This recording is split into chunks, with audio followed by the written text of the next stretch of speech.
Okay, I think the mics are live and we're going to start the meeting. Good evening. I am Jay Gullo. I'm the city attorney, and we are here tonight for a Board of Zoning Appeals case.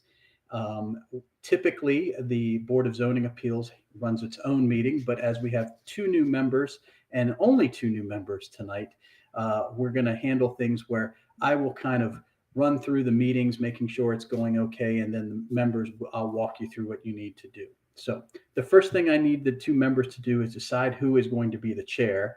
And the chair's responsibility tonight is simply going to be to be the eyes in the chambers and call the witnesses, see if anybody has their hands up and things like that, and we'll kind of go through with that. So you can decide among the two of you. I guess Christy and Brandon, you who wants to be the chair?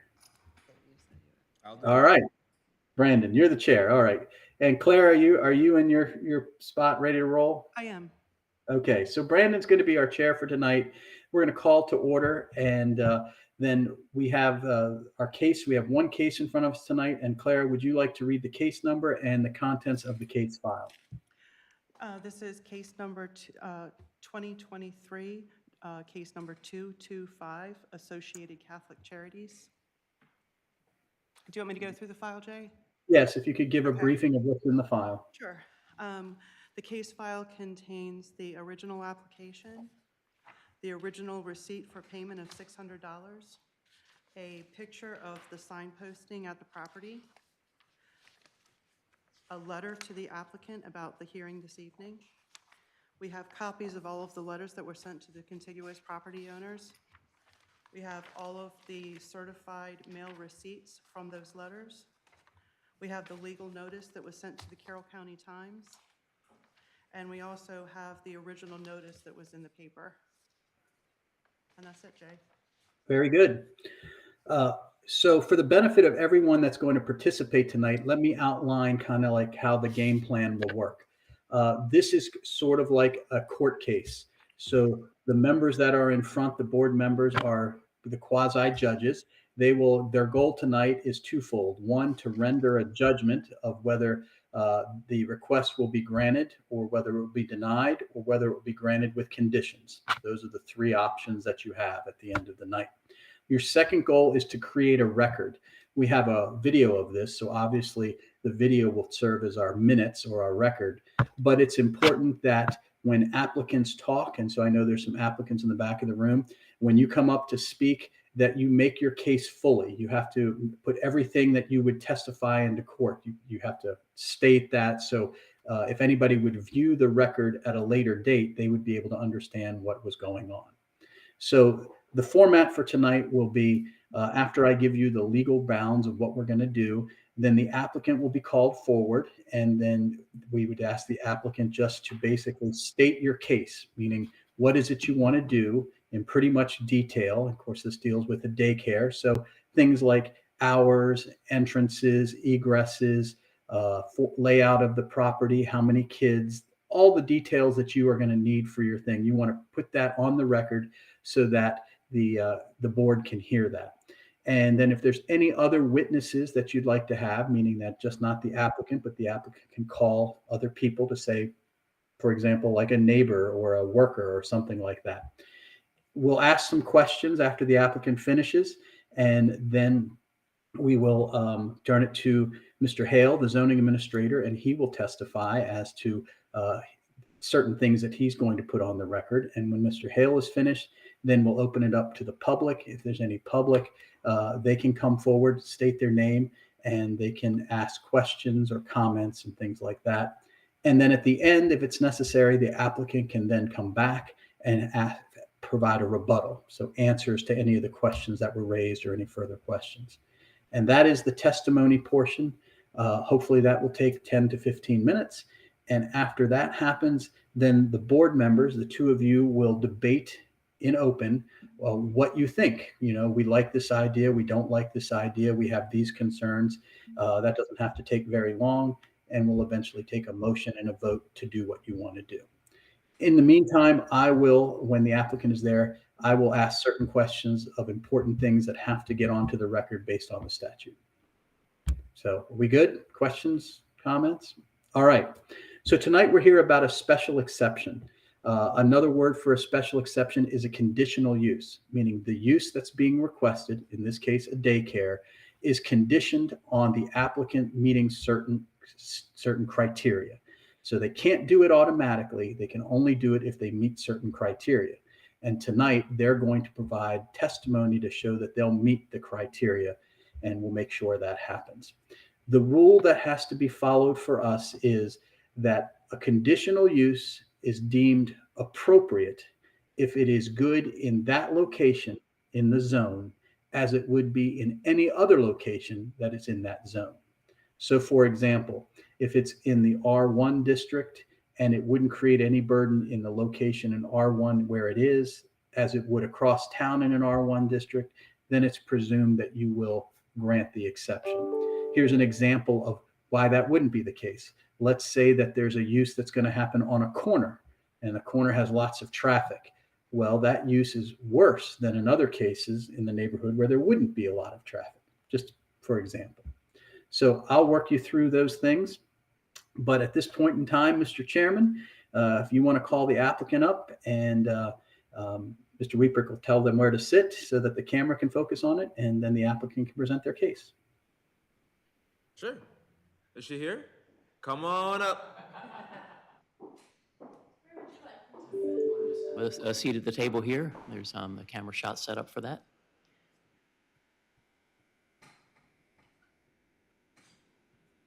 Hello. My name is Amy Hammond, and I am with Associated Catholic Charities, and we are asking permission to open an early Head Start classroom at Trinity Evangelical Lutheran Church. There is a Head Start program in Taneytown. It's by the Roberts Mill Park, and that serves 3-year-olds. So early Head Start, this classroom would be serving 8 children as a maximum, 8. We could be licensed for more, but we're only asking for 8 children. And the ages would be 18 months to 36 months. The hours are 8:30 to 2:30, and it does run year-round, Monday through Friday. Our Head Start classroom, the 3-year-old, does not run year-round, but early Head Start, this classroom, we would like it to run year-round.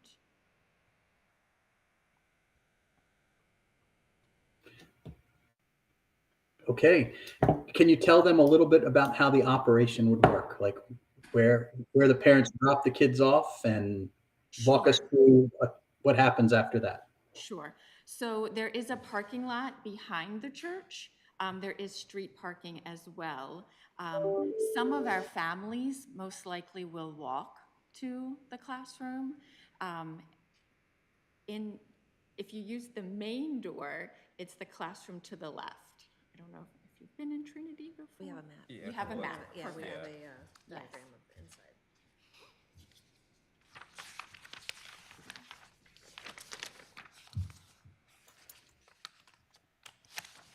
Yeah, so it looks like here you've outlined where the bathrooms and closets are, and then you will be putting a fence in at some point if deemed And necessary. Okay. yes, a playground as well. That would be appropriate for the age group.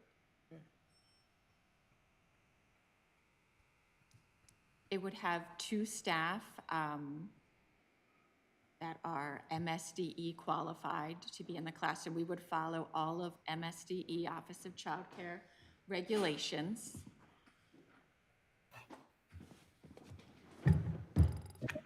Sorry. Do you have questions for me?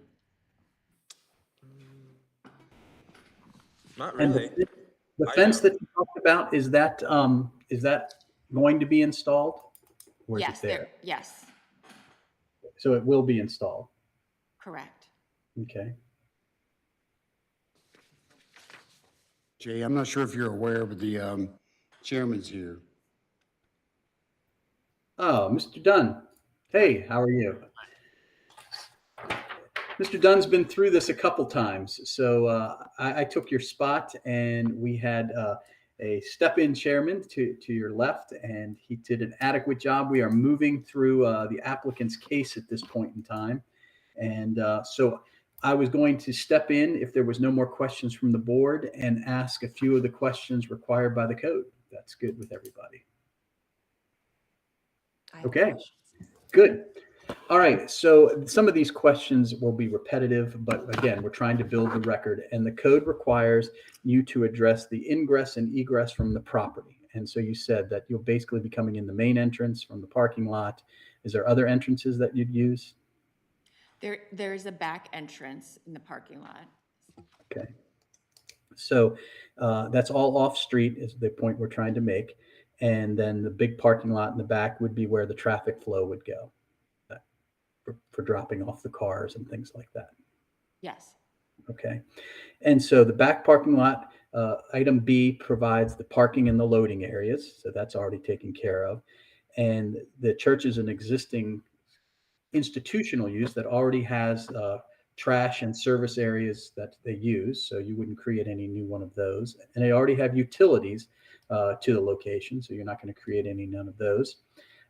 As to screening and buffering, you talked about the fence, and there's a diagram of the fence. When we get to Mr. Hale, he can talk about whether there's any additional requirements for the fence, but that would be your screening and buffering. Would you be thinking about putting any additional signage up that's not already there? In the classroom itself, there is a window. How would you describe that? This is my support. Is it okay if I just sit? Sure. I'm Chris Frim. I'm the pastor at Trinity. So I've been working closely with Amy to get the Head Start there. And there is a sign, an existing sign on the front of the building that's accessed from that classroom that can be opened from the inside. And that's the place where we think we will put a Head Start sign to note that the classroom is in the building. It's an existing unused sign on the front of the building now. Okay. Okay, and as in an existing building, it already has the required yard or open space. And then can you describe the community around you, meaning the neighborhood around you? We're trying to show that your use that you're proposing is consistent with the neighborhood, with the uses and things like that. I'm going to let my support.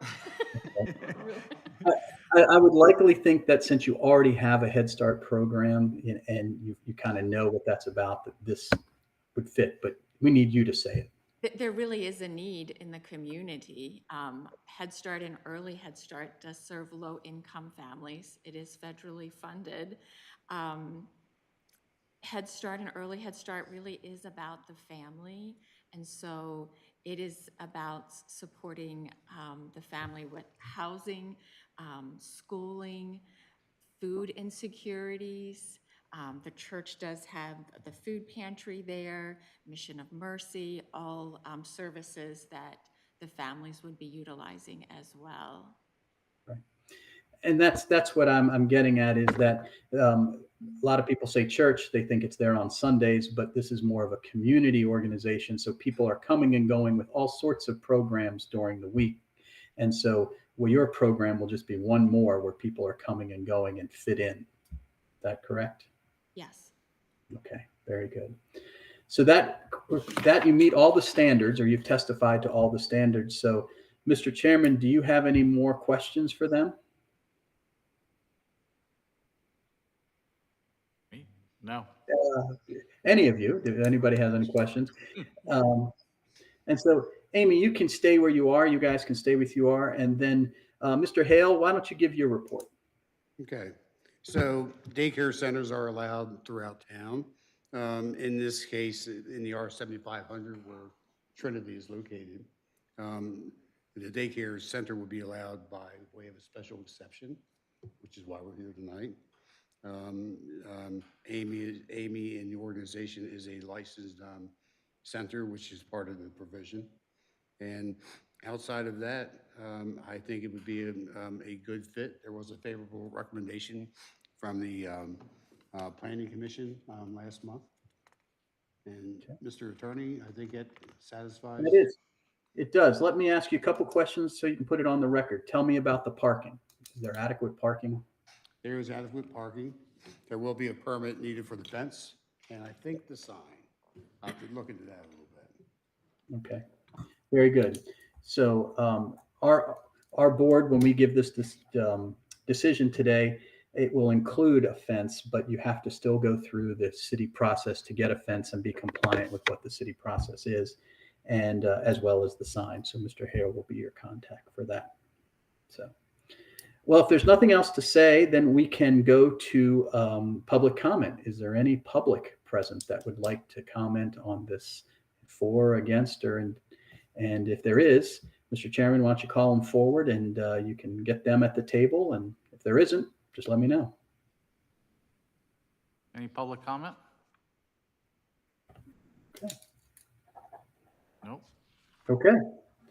So with no public comment, we're going to thank the applicant. There's no more testimony. And now, board, it comes to you for you to express your opinion on this matter. You think it's a good thing, a bad thing, and the reasons for that. Yeah.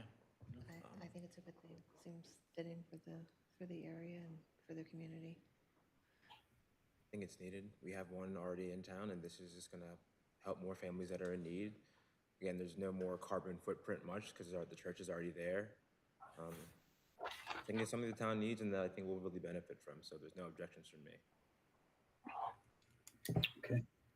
All right, I'm going to frame the motion, and then someone can make the motion and second the motion and call for the vote. So based on your discussion, the motion would be to grant the special exception that has been requested with the following conditions: that there be a maximum of 8 children that they're going to have, that the hours be limited between 8:30 and 2:30, Monday through Friday, year round, that a fence must be erected as shown on the plans before the operation can start, and that the staff members be limited to 2 staff members, and a sign may be installed according to the city permit. I think those were what you said that we were going to do. Am I missing anything? Is there anything other concerns? I do have a clarification. You did say there was a chance in the future that you would expand it from more than 8. Licensing would allow us to Oh, have okay. up to 12 children, 12, but we okay. do not wish to do that. Oh, okay, perfect. And if you would want to expand it, then you would have to come back and have this modified Yes. to have more. So if those conditions are acceptable, then what I'm looking for is one of the board members to move to approve this based on those conditions. Motion. Very good. I have a motion. Do you have a second? Second. All right, Mr. Dunn. And then the vote. All in favor? Aye. Aye. All right, and none opposed. 3-0. Very good. That concludes the hearing of this matter. So as to the applicant, what will happen next is I will prepare a written opinion that has a summary of what just occurred. It has the approval and the conditions, and then that will be circulated to the board members from our clerk so they make sure it's consistent. And then Mr. Dunn, you will be coming in and ask to assign that, because I keep saying Mr. Dunn is the chairman, but I guess that was because you were the only one that had experience. So before we leave, we're going to determine whether who is Clara supposed to work with. But to the applicant, that's the process that's going to happen. You'll probably have something in your hands within the next 10 days. Fantastic. Thank you very much. Very good. Yeah. So before you arrived, Tim, Brandon was nominated at knife point to become the chairperson. And right. So the question is, do you feel that with 3 members, and you are the only 3 members, the other 2 seats are vacant. Mr. McCarron, with his election to the council, had to leave the board, and Harmony resigned her position. So those seats are vacant and hopefully will be appointed. But between the 3 of you, you need to decide on a chairman. Would you like to continue, since we already have Brandon as the middle seat and the chairman? Is that good with everybody? That's fine. Perfect. Congratulations, Mr. Chairman. There you go. Very good. If we ever have a complicated one, and I know we're going to have a couple hearings coming up, you'll be scheduled into your schedule. What we'll probably do is we'll meet in advance and go over things so that you're more comfortable with how things will work. And then you'll do most of the talking, and I'll sit to your left and kind of just whisper in your ear what needs to happen. So, Sounds good. very good. Claire, are we good with everything? I believe so. Okay. Then I think we're finished. If there's any other questions, you can direct them to Claire or to Mr. Hale, and you all have a good evening. Thanks for coming out. All right, thank you, sir. Thank you. Sounds good. Thanks, Jay. Good night. All right. Good night. My experience was like 2 meetings. So. Oh, okay. Thanks, That's Dan. way more than I had, though. This is the first one for the